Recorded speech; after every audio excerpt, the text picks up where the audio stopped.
إن الحمد لله والصلاة والسلام على من لا نبي بعده أما بعد فأعوذ بالله من الشيطان الرجيم بسم الله الرحمن الرحيم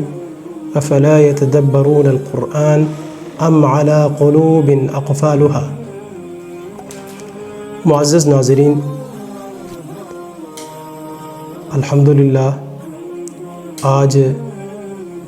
تراویح میں پڑھے جانے والے تیسرے پارے کے ترجمے کا خلاصہ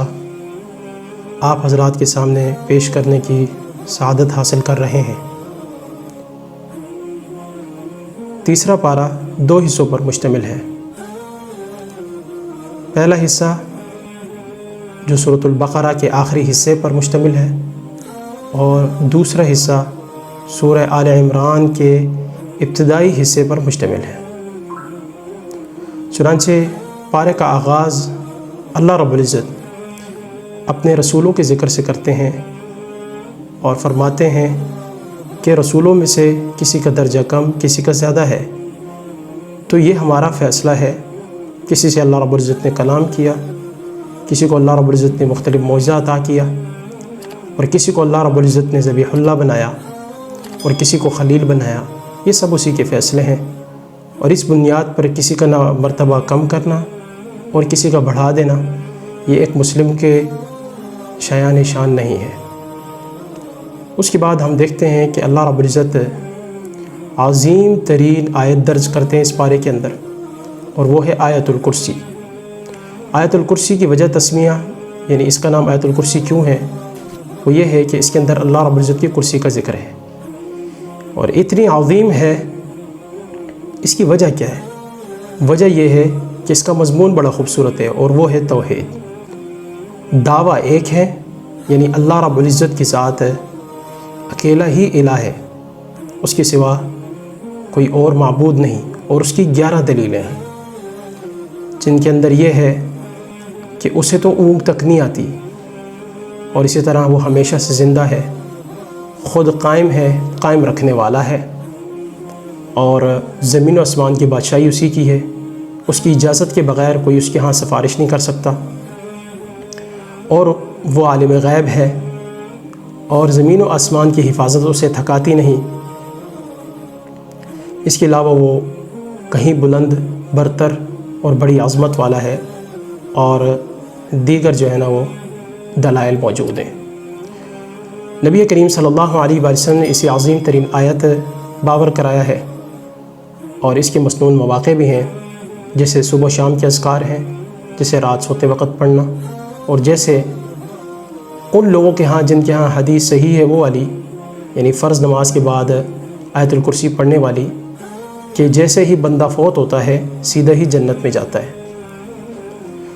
اس کے بعد اللہ رب العزت نے یہ بات واضح کی کہ اسلام لانے میں کوئی زبردستی، جبر نہیں۔ جو لوگ کہتے ہیں کہ اسلام تلوار کے زور پر پھیلا ہے اور اسلام نے زبردستی داخل کیا ہے، ان کی بات درست نہیں ہے۔ تاریخ اس امر کی گواہ ہے کہ اسلام نے اخلاق سے کام لیا، اور جہاں اخلاق کی باری نہیں آئی اور مکمل کوشش کی اسلام نے حسن سلوک سے پیش آنے کی، تو وہاں تلوار چلائی گئی، اور اس دوران بھی کسی پر جبر نہیں کیا گیا۔ اسلام میں جبر نہیں، اس کا بعض لوگ غلط مطلب لے لیتے ہیں۔ وہ یہ ہے کہ جی ایک مسلمان کوئی بھی عمل کرنے نہ کرنے میں آزاد ہے۔ یہ غلط سوچ ہے۔ اسلام میں داخل ہو گئے ہیں تو پھر آزادی نہیں، پھر اسلام کے ہر حکم کا پابند رہنا ضروری ہے۔ اس کے بعد اللہ رب العزت نے ابراہیم علیہ السلام اور نمرود کا مناظرہ ذکر کیا۔ ابراہیم علیہ السلام اللہ کے خلیل، اللہ کے پیغمبر، عظیم انسان، اور مقابلے میں نمرود جو سرکش ہے اور اس کے بعد الوہیت کا دعویٰ کرنے والا۔ تو ابراہیم علیہ السلام نے قوم کے جانے کے بعد ان کے بت پاش کر دیے، تو ان کو گرفتار کر لیا گیا، بادشاہ وقت کے دربار میں لایا گیا۔ بادشاہ وقت یعنی نمرود نے کہا کہ جی آپ اپنے رب کا تعارف پیش کیجئے۔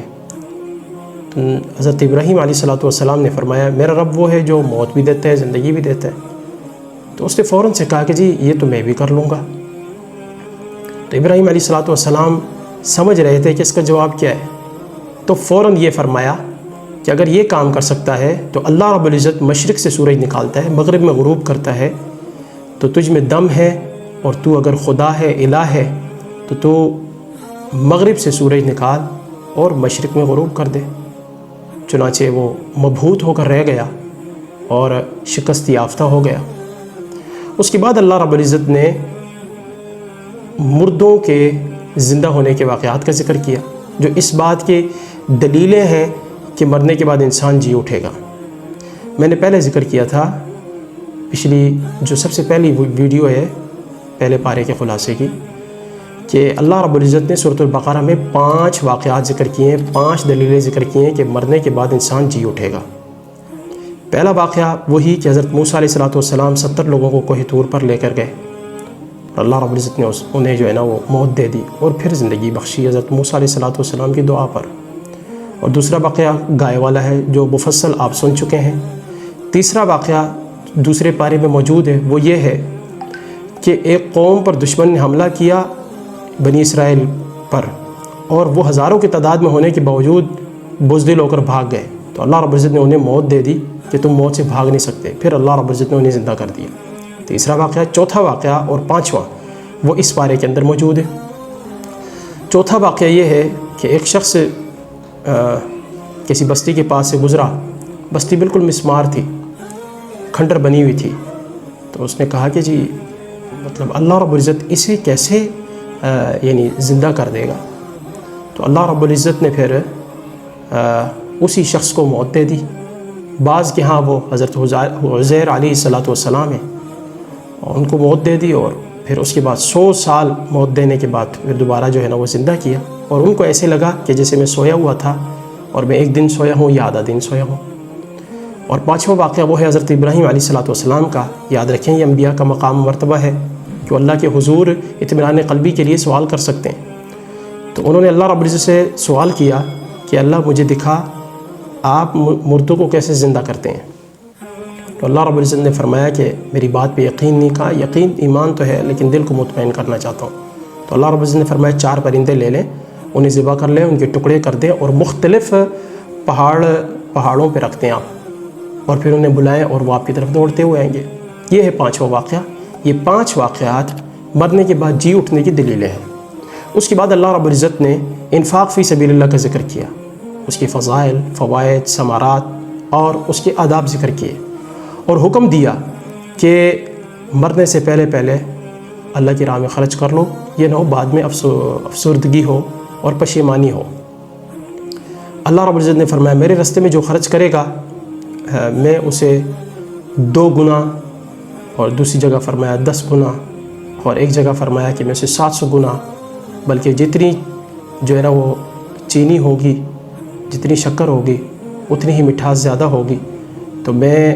اسے 700 گنا سے بھی زیادہ دوں گا۔ اللہ رب العزت نے فضائل، فوائد بیان کیے، اور اس کے بعد آداب بیان کیے۔ نمبر 1 کہ نیت خالص کر لے، لوگوں کو دکھانے کے لیے نہیں، ریاکاری کرنے کے لیے نہیں۔ قیامت والے دن جہنم کو بھڑکایا جائے گا جن 3 لوگوں سے، ان کا جرم بھی یہی ہوگا کہ وہ ریاکاری کرتے ہوں گے۔ اور اس کے بعد جسے آپ نے صدقہ دینا ہے اس پر آپ احسان نہ جتلائیں۔ تیسرا ادب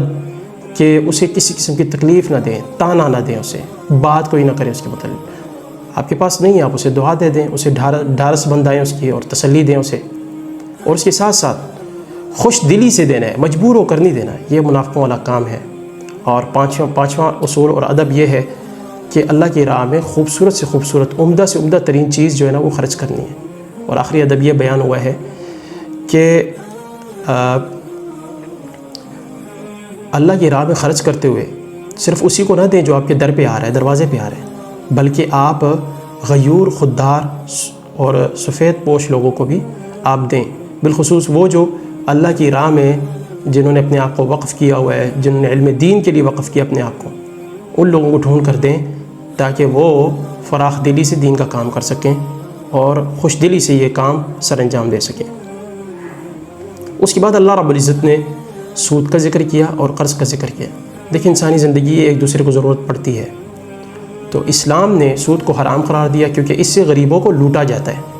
جبکہ قرض کو جائز قرار دیا بشرطے کہ اس پر سود نہ ہو، جائز قرار دیا تاکہ غریبوں کے ساتھ تعاون ہو، یہ معاونت ہو۔ اور پھر اس کے سود کو اللہ رب العزت نے اپنے ساتھ جنگ کے مترادف قرار دیا، یہ ایسا جرم ہے، اور بتا دیا کہ پھر اللہ اور اس کے رسول کے خلاف اعلان جنگ کر دو۔ اور سودی شخص کو اللہ رب العزت نے قیامت والے دن خبتی بنا کر اٹھانا ہے، مخبوط الحواس، جس کے حواس کام نہ کریں۔ اور اس کے بعد اللہ رب العزت نے قرض کے جو ہے وہ اصول اور طریقے بیان کیے کہ قرض جب لینا ہے تو پھر اس کا وقت مقرر کر لیں، دوسری بات ہے اسے لکھ لیں، تیسری بات ہے اس پر گواہ مقرر کریں۔ اگر آپ سفر میں ہیں اور یعنی لکھنے کی شکل نہیں ہے، صورت نہیں ہے، کوئی گواہ نہیں ہے، تو پھر آپ کوئی چیز گروی دے دیں، رہن رکھوا دیں کہ محترم جب میرے پاس پیسے ہوں گے تو میں آپ سے یہ چیز لے لوں گا، تب تک میری یہ چیز آپ کے پاس گروی ہے، نہ دے سکا تو یہ آپ کی۔ یہ اصول بیان کیے ہیں، اور تجارت کے معاملے میں بھی ان اصولوں پر اگر عمل کیا جائے تو پھر بہت سی خرابیاں ختم ہو سکتی ہیں۔ عدالتیں اس وقت ایسے کیسز سے بھری ہوئی ہیں، چنانچہ ثبوت کوئی ہے نہیں ہے، تحریر کی نہیں، اور پھر عدالتوں میں جو ہے نا وہ دھکے کھا رہے ہیں۔ ان اسلامی اصولوں پر عمل کیا جائے تو خرابی کم سے کم بلکہ نہ ہونے کے برابر ہوگی۔ اور اس کے بعد اللہ رب العزت نے جو آخری 2 آیات سورۃ البقرہ، اس کے اندر ایمانیات اطاعت کا ذکر کیا، اور یہ اصول بھی بیان کیا، بالخصوص آخری آیت کے اندر، کہ ایک مسلمان کے لیے قرآن کے اندر جتنے بھی احکامات ہیں، حدیث کے اندر جتنے احکامات ہیں، وہ اس کی طاقت کے مطابق ہے، طاقت سے بس سے باہر کام نہیں۔ اور یہ بھی بیان کیا کہ بھی پھر جو ہے نا وہ محبت سے اور خوش دلی سے، شوق سے اور فراخ دلی سے پھر کیا کرے، ان احکامات پر عمل کرے اور پابند ہو۔ اور یہ جو 2 آخری آیتیں ہیں، نبی کریم صلی اللہ علیہ وسلم کی فضیلت یہ بیان کی کہ جس گھر میں یہ پڑھی جاتی ہیں اس گھر میں شیطان 3 دن سے زیادہ نہیں رہتا، 3 دن کے اندر اندر فرار ہو جاتا ہے۔ اور سورۃ البقرہ کی تو ویسے ہی یہ فضیلت ہے، اور اس کے علاوہ جو رات کو اسے پڑھتا ہے، یہ 2 آیتیں اسے کافی ہو جاتی ہیں ہر چیز سے۔ اس کے بعد آتا ہے اس پارے کا دوسرا حصہ سورہ آل عمران۔ آل کا معنی ہوتا ہے یعنی کنبہ، قبیلہ اور گھرانہ۔ تو عمران یہ کون تھے جن کے نام سے یہ صورت ہے آل عمران؟ یہ حضرت مریم کے والد تھے، اور حضرت مریم کے والد جو ہیں ان کا ذکر ہے، پھر ان کی بیٹی مریم کا ذکر ہے، پھر ان کی بیوی کا ذکر ہے اس صورت کے اندر، اور اس طرح حضرت عمران کے 2 نواسے یعنی حضرت یحییٰ علیہ الصلوۃ والسلام اور حضرت عیسیٰ علیہ الصلوۃ والسلام کا اس صورت کے اندر ذکر ہے، اور اسی طرح ان کے داماد حضرت زکریا کا ذکر ہے۔ اس نسبت سے اسے آل عمران جو ہے نا وہ موسوم کیا گیا اس صورت کو۔ پس منظر کچھ یوں ہے کہ 3 ہجری میں اور بعض کے ہاں 8 یا 9 ہجری میں نجران کا عیسائی وفد رسول اللہ صلی اللہ علیہ وآلہ وسلم کے پاس آیا، اور اس کا ارادہ تھا کہ جی ہم بحث و تمہیز کریں۔ نبی کریم صلی اللہ علیہ وسلم نے بڑی محبت اور اخلاق سے انہیں مسجد کے اندر ٹھہرایا تاکہ وہ جو ہے نا مسلمانوں کے اخلاق کو دیکھ سکے اور متاثر ہوں۔ اور پھر اس وقت جو سورہ آل عمران کا حصہ اترا وہ تقریباً 83 سے 85 آیات ہیں، جن کے اندر ان کے عقائد کا ذکر ہے۔ تو نبی کریم صلی اللہ علیہ وآلہ وسلم نے ان کے مختلف جو ہیں اعتراضات، ان کا جوابات دیے، اور اللہ رب العزت کی الوہیت کو ثابت کیا، اور واضح کیا کہ تمہارے بقول حضرت عیسیٰ علیہ الصلوۃ والسلام انسانیت کے گناہوں کے کفارے کے لیے سولی پہ چڑھ گئے، تو جسے موت آ گئی، جو فنا ہو گیا، وہ الہ کیسے ہو سکتے ہیں؟ تو اللہ لا الہ الا هو الحی القیوم، ہمیشہ زندہ رہنا اس کی صفت ہے، اور جس پر موت طاری ہو جائے وہ الہ نہیں ہو سکتا۔ سورہ آل عمران کی ابتدا میں ذکر ہے کہ متشابہات جو ہیں، متشابہ آیات، ایک تو ہوتی ہیں محکم جن کا معنی بالکل واضح جلی ہوتا ہے اور جن کا نتیجہ بھی بالکل واضح ہوتا ہے، دوسری ہے متشابہ، اللہ رب العزت نے ہماری آزمائش کے لیے رکھی ہوئی ہیں وہ آیات، تو ہمارا رویہ کیا ہونا چاہیے؟ ہمارا کام ہے اسے من و عن تسلیم کریں، اور اس کا جو اس کی تعویل ہے، حقیقی معنی ہے، وہ اللہ کے سپرد کر دیں، جیسے حروف مقطعات ہیں۔ اور اس کے ساتھ ساتھ کافروں کی زندگی کا ذکر ہے کہ ان کی زندگی سدا تنگی میں رہتی ہے اور سرکشی، نافرمانی اور اللہ رب العزت کی بغاوت میں گزرتی ہے۔ اس طرح جنت کی نعمتوں کا ذکر کیا اللہ رب العزت نے، اور ان لوگوں کا ذکر کیا ہے جو ان جنات کے مستحق ہوں گے، اور یہ وہ لوگ ہیں جو متقی ہیں، جو اللہ کی راہ میں خرچ کرنے والے ہیں، جو سحری کے وقت استغفار کرنے والے ہیں۔ اور اس کے بعد اللہ رب العزت نے یہ امر واضح کیا کہ اللہ کے ہاں جو دین معتبر ہے وہ صرف اسلام ہے، اور اسی دین کی جو ہے وہ دعوت ہے اہل کتاب کو، یہود کو بھی، کہ وہ ایک مشترکہ قدر کی طرف آ جائیں، اور وہ یہ ہے کہ اللہ کے سوا کسی اور کی عبادت نہیں کریں گے اور ایک دوسرے کو رب نہیں بنائیں گے۔ یہود و نصارہ انبیاء اور علماء کو قتل کرتے رہے، اللہ رب العزت نے ان کا انجام بیان کیا کہ وہ جہنم کی آگ کے ایندھن بنیں گے، اور تھوڑے عرصے کے لیے نہیں، ہمیشہ کے لیے۔ اور اس کے بعد اللہ رب العزت نے یہ امر واضح کیا کہ یہود سے اللہ رب العزت نے امامت عالم کا منصب چھین لیا، تو یہ اس کی وجہ ان کی اپنی نافرمانی ہے، اور یہ اللہ رب العزت کی طرف سے عزت ہے، حوصلہ افزائی ہے۔ وہ جسے چاہے دے دے، جسے چاہے عزت دے، جسے چاہے ذلت دے، اس کے ہاتھ میں ہر قسم کی خیر ہے، اور اس سے کوئی پوچھنے والا نہیں ہے۔ اور اس کے بعد یہود و نصارہ کے ساتھ ہمارا تعلق کیا ہونا چاہیے؟ اللہ رب العزت نے وہ واضح کیا کہ یہود و نصارہ سے دلی دوستی کسی طور بھی روا نہیں۔ دلی دوستی، ہاں ان کے ساتھ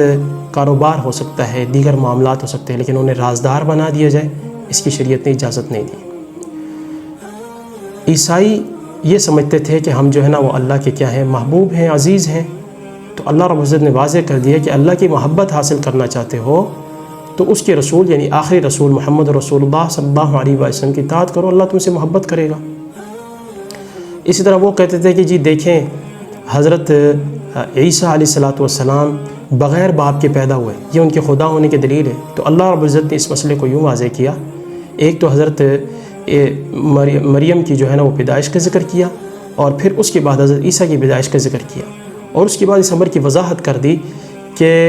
اگر بغیر باپ کے پیدا ہونا خدا ہونے کی دلیل ہے، الہ ہونے کی دلیل ہے، تو پھر تو حضرت آدم علیہ السلام اس کے زیادہ مستحق ہیں، زیادہ حقدار ہیں۔ وہ تو بغیر ماں اور باپ دونوں کے بغیر جو ہے نا وہ پیدا ہوئے ہیں، جبکہ وہ اگر الہ نہیں ہے تو حضرت عیسیٰ کیسے الہ ہو سکتے ہیں؟ اور اس طرح حضرت مریم کے معجزات کا ذکر بھی کیا اللہ رب العزت نے قرآن مجید کے اندر، کہ ان کے پاس وہ پھل آتے تھے جو موسم کے نہیں ہوتے تھے۔ تو حضرت زکریا نے جب یہ دیکھا اور پوچھا کہاں سے آئے، تو انہوں نے کہا جی اللہ کی طرف سے ہی ہے، میرا اس میں کوئی کمال نہیں ہے۔ تو وہیں حضرت زکریا نے دعا کی، ان کی بیوی بوڑھی یا بانجھ تھی، تو اللہ رب العزت نے انہیں اس پیرانہ سالی میں، بزرگی میں بیٹا دیا، اسے نبی بھی بنایا، اسے پاک دامن بنایا، بلکہ اس کا نام بھی خود رکھا۔ تو یہ اللہ رب العزت کے حکم سے ہے، یہ معجزات کسی کے خدا ہونے کی دلیل نہیں ہوتی، یا اس بات کی دلیل نہیں ہوتی کہ وہ اللہ رب العزت کی کسی صفت سے متصف ہے اور اس کے اندر خدائی صفات آ گئی ہیں۔ اس کے ساتھ ساتھ وہ یہ کہتے تھے عیسائی کہ یہ دیکھیں جی حضرت عیسیٰ علیہ السلام کے معجزات ہیں، تو اس بات کو بھی اللہ رب العزت نے واضح کیا کہ معجزہ ہونا ان کے خدا ہونے کی دلیل نہیں، اور وجہ یہ ہے کہ وہ اپنے معجزات کے بارے میں خود کہتے تھے کہ یہ اللہ رب العزت کے حکم سے ہے، اور اللہ رب العزت نے دوسری جگہ اس امر کی وضاحت کی کہ وہ جو کرتے تھے وہ میرے حکم سے ہوتا تھا، بِإِذْنِ اللَّهِ بِإِذْنِ۔ تو اس میں ان کا کیا کمال ہوا؟ اور ساری باتیں جب وہ نہ مانے اور جب بات کسی نتیجے اور فیصلے تک نہیں پہنچی تو پھر ان کو دعوت مباہلہ دی گئی۔ مباہلہ یہ ہوتا ہے کہ اگر مناظرہ وغیرہ کر کے بحث و تمہیز کے بعد اگر بات کسی نتیجے تک نہ پہنچے تو پھر مباہلہ کیا جائے، دعا کی جائے یا اللہ جھوٹے کو سچے کی زندگی میں موت دے دے۔ جب مباہلے کی بات آئی تو پھر جو ہے نا وہ نجران کا عیسائی وفد ڈر گیا، اور یہ اسلام کی حقانیت کا منہ بولتا ثبوت ہے۔ اور اس کے بعد اللہ رب العزت نے اتحاد کی دعوت دی، اس کا ذکر میں پہلے کر چکا ہوں، اور یہود ان کا بغض ذکر کیا اور اسلام سے برگشتہ کرنے کا طریقہ ذکر کیا کہ ان میں سے ایک آدمی صبح اسلام لے آتا، شام کو آمدن کافر ہو جاتا، تاکہ باقی لوگ بھی جو اسلام سے جو ہے نا وہ کیا ہو جائیں، پھر جائیں، برگشتہ ہو جائیں۔ اور اللہ رب العزت نے یہاں یہود کی بے ایمانی کا ذکر بھی کیا کہ وہ ایماندار نہیں ہے، امانت دار نہیں ہے،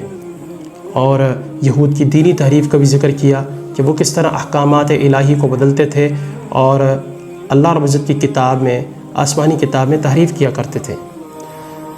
انبیاء کی حقیقی دعوت کا ذکر کیا قرآن مجید نے کہ کسی نبی نے اپنی عبادت کی طرف کسی کو نہیں بلایا، بلکہ یہی کہتے رہے کہ بھی اللہ رب العزت کی عبادت کرو، ہم اس کے پیغام رساں ہیں، پیغامبر ہیں، پیغمبر ہیں، ہم اس کے، ہم تو یعنی مطیع اور پابند ہیں۔ اور اس طرح حضرت عیسیٰ علیہ السلام کے نبی کریم صلی اللہ علیہ وسلم کی آمد سے متعلق خوشخبری کا بھی ذکر کیا، بلکہ عالم ارواح میں ایک میٹنگ اگر سارے انسانوں کے درمیان ہوئی تو ایک میٹنگ، ایک مجلس صرف انبیاء کے ساتھ ہوئی اللہ رب العزت کی، اور اس کے اندر یہ عہد و پیمان اور اقرار لیا گیا کہ آخری نبی آئیں گے اور تم باری باری اپنی قوم سے اس نبی کی آمد کا ذکر کرو گے، اس کی علامات اور صفات بیان کرو گے۔ اور آخر میں اللہ رب العزت نے اس امر کی وضاحت کی کہ دین اسلام کے علاوہ کوئی اور دین اگر آ گیا تو وہ کسی طور بھی قابل قبول نہیں ہوگا اور اس کا نتیجہ اچھا نہیں ہوگا۔ اور یہ امر واضح کیا کہ کافروں سے کسی قسم کا فدیہ قبول نہیں کیا جائے گا، کیونکہ وہ کفر کی حالت میں مرے ہیں، اور اگر وہ زمین بھر کے برابر سونا دے دیں، زیادہ سونا دے دیں اور سمجھے کہ ان کی جان چھوٹ جائے گی، تو اللہ رب العزت نے فرمایا کسی طور ان کی جان چھوٹے گی نہیں اور ان کا کوئی مددگار نہیں ہوگا۔ اللہ رب العزت سے دعا ہے کہ وہ قرآن و سنت پر عمل کرنے کی توفیق عطا فرمائے۔ وما علیہ الا البلاغ۔